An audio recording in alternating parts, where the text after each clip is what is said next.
లోక్సభ ఎన్నికల్లో ఓటింగ్ శాతం పెంచేందుకు ఈసీ తీవ్రంగా కృషి చేస్తోంది.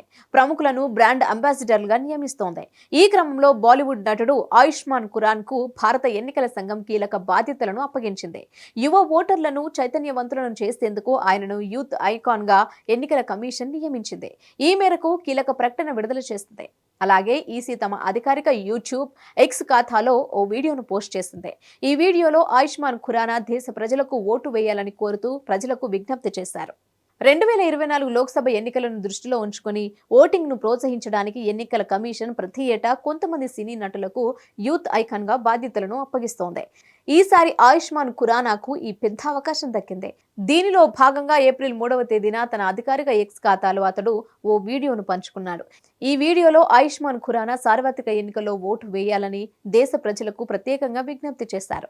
దేశవ్యాప్తంగా వివిధ రాష్ట్రాల్లో వివిధ దశల్లో ఎన్నికలు జరగనున్నాయని, అలాంటి పరిస్థితుల్లో రోజు తేదీలను బట్టి ఖచ్చితంగా ఒకరోజు మీ వంతు వచ్చినప్పుడు ఓటు వేయాలని కోరారు. ఈ సందర్భంగా లోక్సభ ఎన్నికలు ఒక పండుగ అని, మనమందరం మన విలువైన ఓట్లు వేయడం ద్వారా ఈ పండుగను ఘనంగా జరుపుకోవాలని వీడియో ద్వారా ఆయుష్మాన్ ఖురానా దేశ ప్రజలకు పిలుపునిచ్చారు.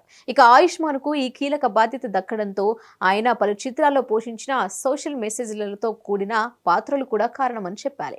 కాగా ఇంతకు ముందు మరో బాలీవుడ్ నటుడు రాజ్ కుమార్ రావును కూడా భారత ఎన్నికల సంఘం నేషనల్ యూత్ ఐకాన్ గా నియమించింది.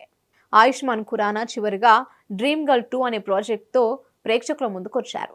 ఇందులో ఆయనకు జోడీగా అనన్య పాండే నటించారు. ఆ తర్వాత కొద్ది నెలలుగా సినీ ప్రపంచానికి దూరంగా ఉంటున్నారు. ఆయుష్మాన్ తదుపరి చిత్రంపై ఇంకా ఎలాంటి సమాచారం లేదు. అయితే 2018 సూపర్ హిట్ చిత్రం బధాయి హూ చిత్రం సీక్వెల్లో నటించేందుకు ఆయన చర్చలు జరుపుతున్నట్లు తెలుస్తోంది. సమస్య లేని ఇల్లు ఉండదు, పరిష్కారం లేని సమస్య ఉండదు. బంధాలు గొప్పవి, బాధలు చిన్నవి. మీ సమస్యని మేము పరిష్కరిస్తాం. రండి, మాట్లాడుకుందాం.